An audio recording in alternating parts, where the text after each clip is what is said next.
up about a whole bunch of other people and want to base their prejudices on the good word, God and what have you. I still say, as tough as this is for some people to understand, that one of the causes of the tremendous levels of prejudice and discrimination we have in this country is religion. And it's the Christian religion. That's all, just pure and simple, the Christian religion. And I am so sorry that the Christian religion came to the United States of America. Really, I am. Well, you got to believe I am.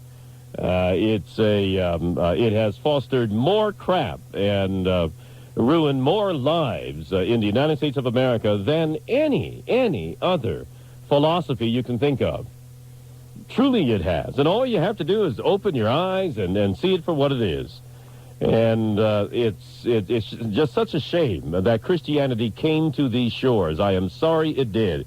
Truly sorry that we have Christianity in the United States of America. It's been a plague on our houses ever since it's been here in the United States of America, and I wish that people would work to root out Christianity. Just do away with it. Just stop believing the nonsense. Stop believing the folly. And it would go a long way toward allowing people to get along with one another. Christianity is one botched job of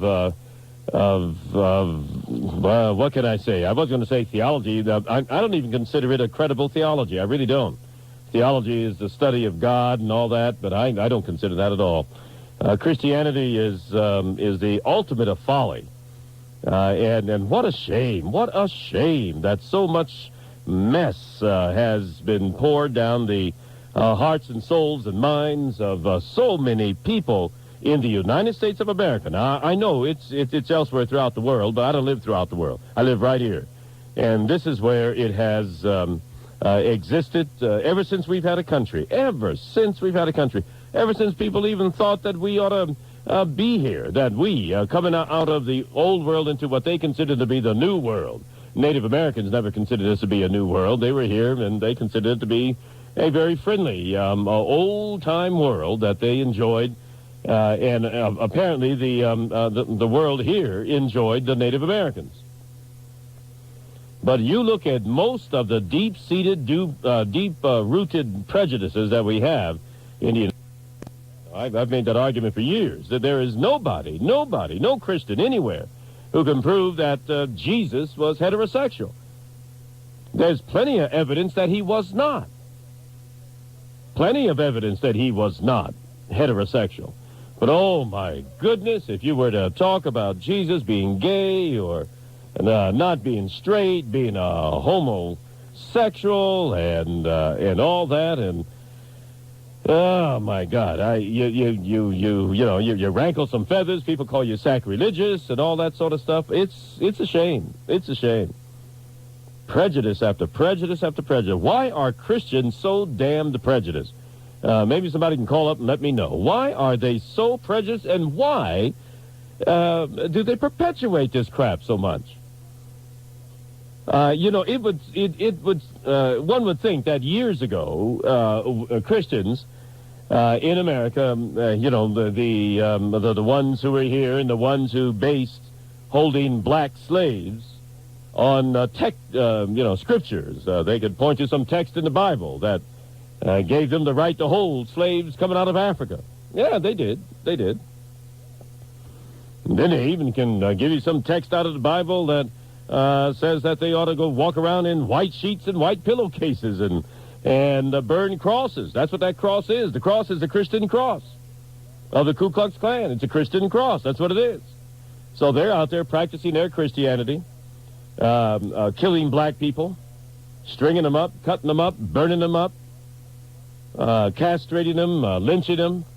Terrible situation. Terrible situation. And it's the same with women. We've had so much backwards treatment of women in this country from the very beginning. Women had to struggle to gain any kind of level of quality treatment on the part of men in this society, and it was taught that they weren't supposed to because God said so. I remember when that idiot Eldridge Cleaver, he found God. You remember that? Remember Eldridge Cleaver, the Black Panther fellow?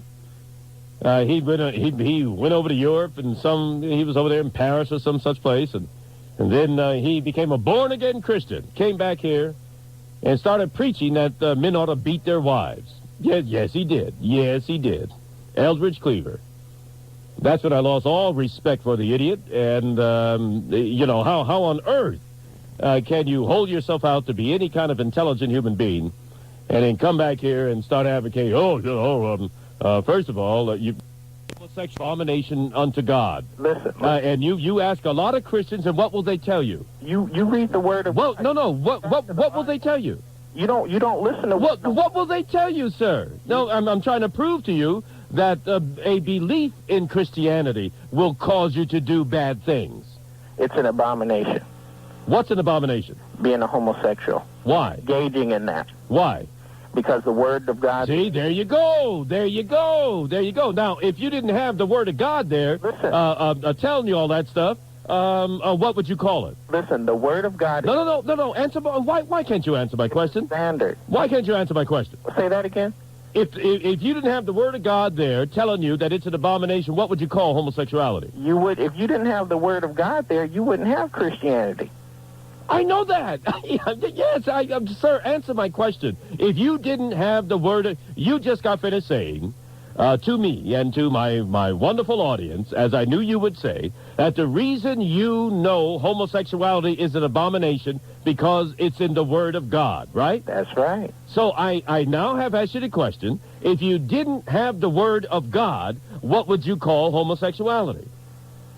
If you didn't have the Word of God... If you didn't have it, right. It wouldn't be wrong. See? What did I tell you? Okay. I'm going to say goodbye to you. That answers my question. Yeah, but you know what? That doesn't mean... That's just lust and what you get caught up in.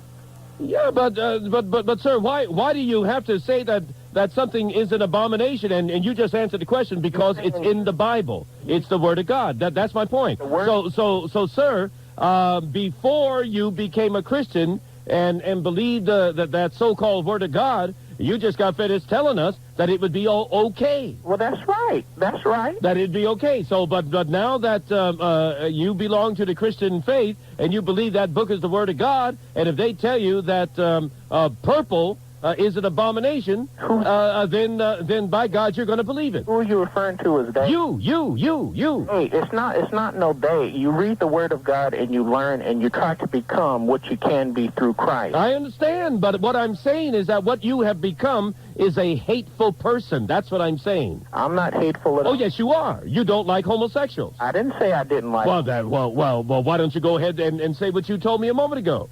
I told you that the act of homosexuality is wrong. Because God said it's wrong. Because it's in the Word, yes. Right, because God said it's wrong. So. Well, I mean, what kind of wimp are you that the only reason you know something is wrong is because God tells you it's wrong? Why can't you figure it out on your own? Listen, brother, God is the Alpha, the Omega, the beginning. Yeah, all right. Don't give me that nonsense. Why can't you figure out what is right or wrong on your own? Well, listen, it's not we can know that it's wrong and still do it. It's a work in process. No, sir, answer my question. Why do you need the Word of God in order for you to determine what is right or wrong for you to do? Why don't you know what is good or evil? His responses are exactly what I'm talking about. He just got finished saying, well, if it wasn't the Word of God, then homosexuality would be all right. See? Well, if it wasn't the Word of God, then we wouldn't have to discriminate against women. If it wasn't in the Word of God, I mean, just on and on and on. That's my point. He really made my point. Clearly made my point. So here he is, a nice, decent young man. Old man, sound like, but and all of a sudden he becomes a Christian and starts believing that so-called Word of God, and then he starts doing nasty things. Oh, that's terrible. Why is that terrible? Oh, because God said so. Oh, okay. Oh, boy, folks, please, please, please. Everybody. Everybody. And it's even drummed into you. Joshua fit the battle of Jericho. And the walls came tumbling down. God did that. And you're supposed to believe that Joshua was a good man of God because he really played his trumpet like Wynton Marsalis when God told him to do so, having learned from practicing with Gabriel, I suppose. It's crazy. It's crazy.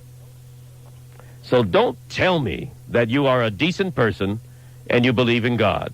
Because if you do, ladies and gentlemen, you haven't discovered who God is. Have a line open on the board at 8080810. Cajun News Talk time is 2:51 in the morning. Honey, it's 4.